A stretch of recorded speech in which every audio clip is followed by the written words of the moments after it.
안녕하십니까. 1월 3일 MBN 토요와이드 시작합니다. 새해 첫날 김정은 북한 국무위원장이 처음으로 딸 김주애를 데리고 금수산 태양궁전 참배에 참석했습니다. 관련 영상 보시고 자세히 짚어보도록 하겠습니다.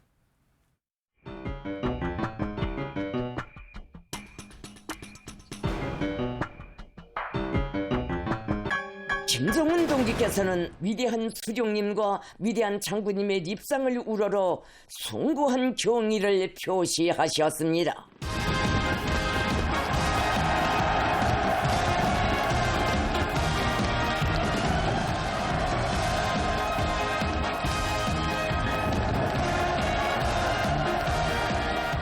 우러러 다함없는 경의심, 여가의 흠모심이 산같이 쌓아온 격정을 터칩니다. 네, 김열수 한국군사문제연구원 안보전략실장 모시고 자세한 얘기 나눠보겠습니다. 안녕하십니까? 네, 안녕하세요. 예, 저희가 앞서서 영상을 보셨는데요. 금수산 태양궁전, 그러니까 김일성, 김정일, 그러니까 북한의 선대 지도자들의 시신이 안치된 곳이잖아요. 그렇죠. 여기에 이제 김정은 위원장이 딸 김주애를 처음으로 데리고 함께 참배를 했다. 네. 이거는 어떤 의미가 있다고 봐야 될까요? 사실상 김주애가 이제 등장하기 시작한 것은 2022년 11월 달이거든요. 22년 11월이요. 네, 생각보다 그러니까 얼마 안 됐네요. 그렇죠. 3년 예. 이제 조금 네. 이제 넘었죠. 화성 17형을 발사할 때 예. 자기 엄마하고 자기 고모하고 같이 이제 등장을 했는데 그때는 뭐 하얀 패딩을 입고 정말 어린아이의 모습이었고 아버지 예. 손 꼭 잡은 정말 그 다정스러운 부녀의 모습으로 등장을 했었는데 그 뒤로 지금 3년이 지나면서 한 40여에 같이 자기 아버지하고 이렇게 다녔거든요. 네. 김정은이 다닌 것이 한 400여 정도 되니까 10번에 한 번 정도는 이 김정은이가 김주애를 데리고 다녔습니다. 그럼에도 불구하고 예. 지금 우리 앵커님께서 말씀하신 것처럼 단 한 번도 금수산 태양궁전에는 안 데려갔어요. 예. 근데 이번에 처음 데리고 갔거든요. 그리고 이제 그것도 보통 데리고 간 것이 아니라 네. 정중앙의 자리에다가 김주애를 서게 했잖아요. 예. 그리고 이제 좌우에 아버지하고 어머니가 섰단 말이죠. 이른바 센터를 내준 거죠. 그렇죠. 그래서 이게 예. 어떻게 보면 사실상 거기 금수산 태양궁전이라고 하는 것이 정통성의 의미, 그러니까 정치적인 의미도 있고요. 네. 백두혈통을 개성한다는 그런 의미 하나 있고 하나는 또 뭐 신앙적인 의미도 있습니다. 뭐 불멸론이라고 하는데 예. 선대들은 죽어도 그 혁명 정신은 계속해서 이어진다 이런 뜻이거든요. 그래서 자기 딸을 데리고 거기에 세웠다라고 하는 것은 제가 볼 때는 할아버지, 아버지 그러니까 김정일, 김일성 그러니까 할아버지, 아버지 이제는 김정은 저를 이을 제4세대 당신들을 쭉 이어갈 백두혈통을 이어갈 제4세대 딸이지만 김주애가 오늘 여기에 와서 참배를 드립니다. 그래서 할아버지하고 네. 아버지한테 신고한 날이 아닌가. 김주애 입장에서 보면 정조 할아버지한테 이렇게 4세대 지도자로서 신고한 날이 아닌가. 굉장한 큰 의미를 가지고 있는 그런 행사였다. 이렇게 저는 봅니다. 이번 저 장면을 보고 이제 많은 분들이 후계 작업이 본격화된 건 아니냐, 네, 북한에서. 네. 이런 시각들이 많았는데 교수님께서 보시기에도 지금 그런 상황이라고 충분히 볼 수 있다는 거죠. 네, 점점 이제 이게 김주애의 하는 행동이나 또 김주애에 대한 이제 호칭이나 이런 것들이 이제 변화되는 거거든요. 예. 그러니까 이제 처음에는 뭐 사랑하는 자제분 그랬다가 존귀하신 자제분, 존경하는 자제분 그러다가 이제는 영도의 한 사람이다. 영도라고 하는 것은 뭡니까? 미래를 끌고 나가는 사람이거든요. 그런 식으로까지 이제 표현이 바뀌게 되는 거고요. 예. 김주애도 이제 나이가 들어가면서 계속해서 이제 보면은 자기 아버지 이제 뭐 어깨 손도 얹이고 그다음에 뭐 볼뽀뽀도 하고. 뽀뽀도 하고 예. 볼도 쓰다듬고 이런 식으로 바뀌다가 올해 이제 신년 경축년 할 때 그때도 예. 중앙에 앉았잖아요. 그리고 이제 금수산 태양궁전에 갔을 때도 중앙에 섰단 말이죠. 이것은 이제 어떤 성계 작업을 조금 이제 구체화해가는 그런 과정이지 않는가 이렇게 저는 봅니다. 예. 그런데요, 이제 네. 일각에서는 이런 장면들이 뭐 후계 작업까지는 아니고 단순히 그냥 가족적인 이미지를 좀 부각하려는 거 아니냐. 왜냐하면 김주애 나이가 지금 알려지기로는 만 한 13대 정도 된 걸로 이제 추정이 되고 있는데 네. 아직은 너무 어리지 않느냐. 네. 이런 거예요. 그렇죠. 이제 2013년생이니까 예. 우리 나이로 하면 이제 그 정도 되죠. 그러니까 예. 올해 초등학교를 졸업해서 이제 중학교로 갈 나이입니다. 나이인데 그래봤자 뭐 이제 나이 13살, 14살밖에 안 되고 그러면은 김정은 입장에서 보면 김정희가 그렇게 뭐 건강이 나쁘냐? 물론 이제 기저질환이 있고 뭐 심장이나 무슨 뭐 여러 가지 이제 고혈압이나 이런 문제는 있지만 네. 이제는 42이거든요. 예. 이 정도 나이에 그렇게 뭐 갑자기 이렇게 서든데서 그러니까 뭐 돌연사하는 예, 예. 그런 거는 좀 상상하기 힘든데 그럼에도 불구하고 왜 이런 작업을 해오느냐 하는 것에 대해서 예. 우리가 관심을 좀 가져야 될 필요가 있을 텐데요. 제일 큰 거는 아마 김정은 스스로가 느껴서리라고 생각합니다. 김정은이가 이제 후계자가 되고 나서 바로 이제 제3세대 지도자가 된 것은 1년 조금 더 된 거거든요. 아. 그러니까 1년 조금 더 돼서 바로 자기 아버지가 갑자기 죽으니까 예. 물려받았는데 네. 물려받고 나서 굉장히 어려움이 많았단 말이죠. 그때 당시에는 후계 작업이 굉장히 시간이 많이 없었기 때문에 그렇죠. 그래서 그 체제를 안정시키기 위해서 결국은 고모부도 처형을 시키고 그리고 자기 이복형도 암살을 하잖아요. 그런 과정을 거쳐가지고 지금 이제 김정은 체제가 어느 정도 자기 스스로가 생각할 때는 체제가 안정이 됐다라고 판단을 하거든요. 네. 그런데 이제 김주애 같은 경우에는 어느 날 갑자기 그렇게 이제 등장을 하게 되면은 그 누가 받아들이겠느냐 그런 생각이 이제 가장 크겠죠. 게다가 이제 북한 같은 경우에는 봉건 사회고 또 여성의 그런 위치가 우리 대한민국만큼 그렇게 좋지 않은 그런 상태이기 때문에 예. 갑자기 이제 여기에 김주애를 4세대 지도자라고 이렇게 나서게 될 경우에 문제가 있고 뭐 군대든 또는 이제 북한 주민이든 이것을 받아들이지 않을 가능성이 있거든요. 그렇기 때문에 끊임없는 그런 아주 정교한 계획에 따라서 북한 주민들을 세뇌 교육시키는 그런 과정에 있다 이렇게 생각을 하는데요. 예. 이것은 이제 자기 아버지인 김정일과 비교가 됩니다. 네. 김정일은 1974년도에 후계자가 됐거든요. 그래서 후계자 수업을 20년 가까이 해서 물론 이제 김일성이가 1994년도에 죽지만은 중간부터는 1980년대부터는 뭐 공동 통치를 했다고 하더라도 예. 어찌됐든 20년이라는 긴 시간 동안에 김정일 중심의 체제를 완성해 놓은 상태에서 자기 아버지가 죽었단 말이죠. 근데 김정은은 안 그랬으니까 그런 것을 고려해서 아마 김주애로 넘어갈 경우에 여러 가지를 고려해서 지금부터 이런 아주 치밀한 계획 속에서 이런 일들을 지금 전개하고 있지 않는가 이렇게 보지요. 그러니까 종합을 해보면 금수산 태양궁전을 함께 간 것도 김주애를 이제 차기 후계자로 일단 점 찍어뒀기 때문이고 네네.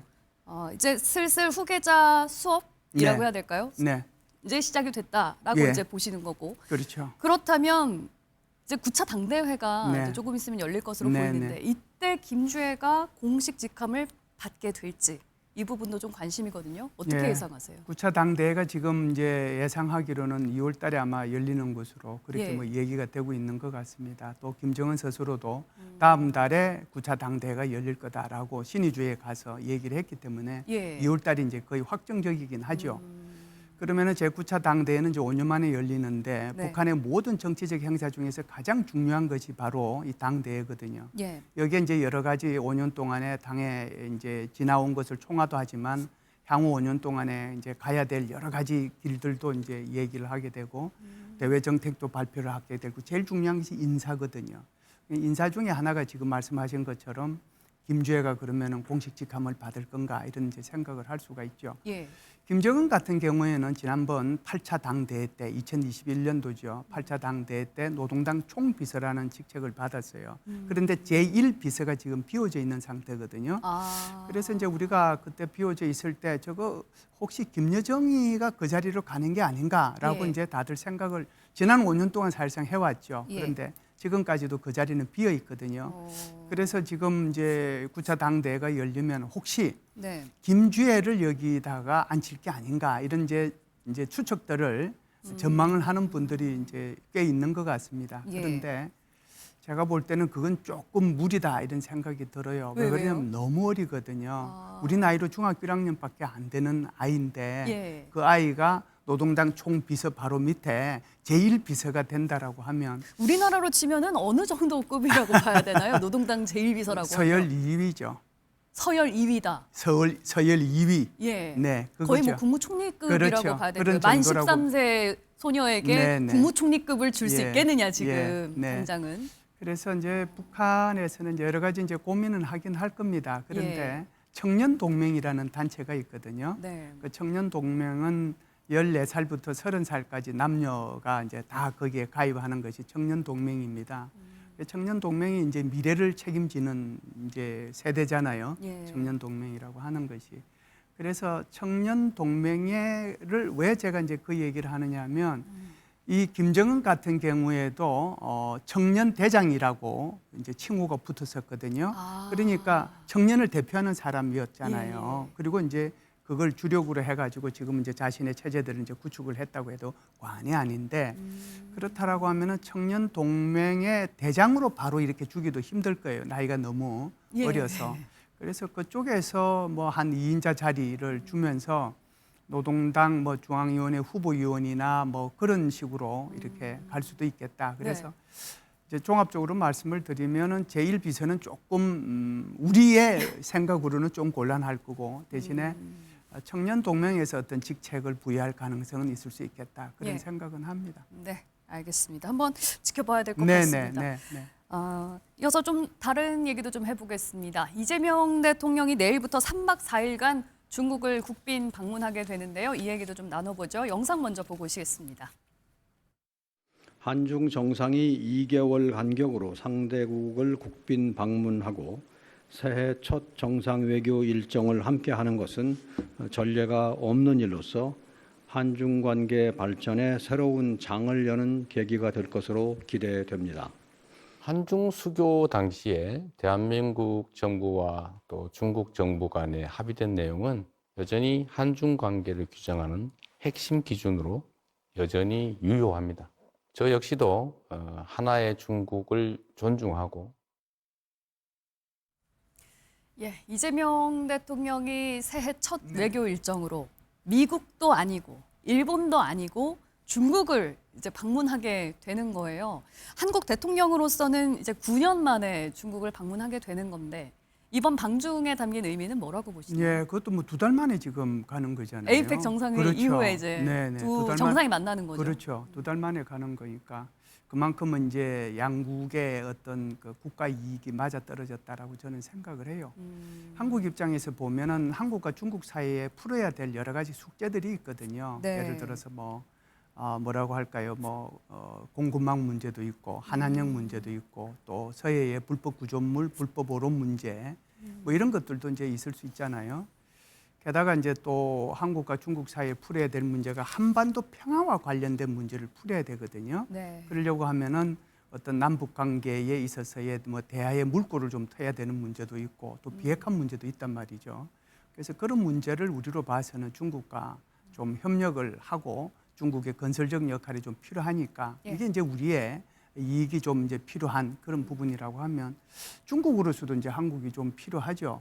특히 이제 다케이치 총리가 등장한 이후에 중국과 일본 사이의 관계가 아주 지금 안 좋잖아요. 그 대만 유사시 그렇죠. 발언 때문에 그런 차에 좀 한국을 예. 좀 이렇게 끌어당길 필요가 있겠다. 게다가 이제 한미일 협력이 이제 굉장히 중요한데 예. 한미일 협력이 결국은 이제 중국에 대한 견제지 않겠습니까? 그게 이제 가장 약한 고리가 한국이라고 중국은 판단하는 거죠. 그래서 그걸 좀 잡아 끌어당기는 것이 좋겠다. 그런 생각이 뭐 있는 거고 또 하나는 이제 결국은 우리 대통령께서도 좀 전에 말씀을 하셨지만 하나의 중국을 존중한다라고 하는데 대만 문제가 지금 이제 굉장히 급한 이슈로 떠올랐잖아요. 예. 그 문제에 대해서 한국의 입장 여기에 대해서 또 들을 필요가 있고 그렇기 때문에 양국과의 이익이 서로 맞아떨어지긴 했는데 결국은 한중 간의 전략적 뭐라고 할까요? 관계가 완전히 정상적으로 복원되는 그런 예. 이제 계기가 되는 그런 의미가 있지 않는가. 그것이 제일 크다고 저는 생각을 합니다. 예,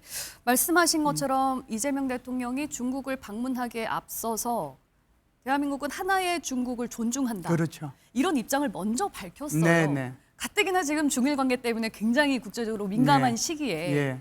우리나라가 과연 어떤 스탠스, 어떤 입장을 취할 것인가가 그렇죠. 중국에서도 굉장히 궁금했을 예. 텐데 대통령이 이런 입장을 밝혔다는 것은 어떻게 좀 해석을 해야 될까요? 우리가 1992년도에 중국하고 수교를 했잖아요. 예. 그 수교했을 때 공동 성명을 발표하는데 그 공동 성명이 이 부분과 관련된 내용이 딱 이제 두 가지로 이제 얘기를 할 수가 있습니다. 예. 첫 번째 하나는 지금 현재 중국요. 중국이 유일한 합법 정부임을 인정한다, 레코그나이즈, 승인한다 이런 뜻이기도 하고요. 두 번째는 대만이 중국의 일부분이라는 것을 중국이 주장하고 있는데 거기에 대해서 존중한다, 리스펙트예요. 그래서 이게 아무것도 아니지만 우리 위성락 실장도 그 얘기를 하고 우리 대통령께서도 대만이 중국의 일부 또는 하나의 중국을 존중한다라고 얘기를 했지 인정한다라고 얘기를 안 하잖아요. 아, 그 뉘앙스도 약간 이게 다른 건가요? 굉장히 큰 의미가 있는 겁니다. 존중한다, 그렇죠. 인정한다 이건 완전히 그렇죠. 다른 얘기다. 그렇죠. 그러니까 중국 측의 입장은 하나의 중국이거든요. 예. 그리고 대만이 중국의 일부분이라고 주장하고 있는 거잖아요. 그걸 인정하는가 하고 예. 존중한다고 하는 것은 제가 볼 때는 하늘과 땅의 그런 뉘앙스의 차이가 있습니다. 예. 그래서 1992년도에 우리가 공동성명에 발표했던 것처럼 양국이 공동으로 그 내용을 우리는 계속해서 얘기하는 거죠. 그러니까 계속. 그동안에 이제 원론전 이었던 입장을 그대로 네. 좀 고수하고 그렇죠. 있는 수준이라고 그렇죠. 봐야 우리 되나요? 대통령, 우리 정부는 그 원론적인 입장을 그대로 지금 견지하고 고수하고 있는 거죠. 예. 그래서 이게 지금 그렇다고 해서 우리는 뭐 중국하고 대만하고 서로 다른 국가다 이렇게 얘기 안 하잖아요. 그러니까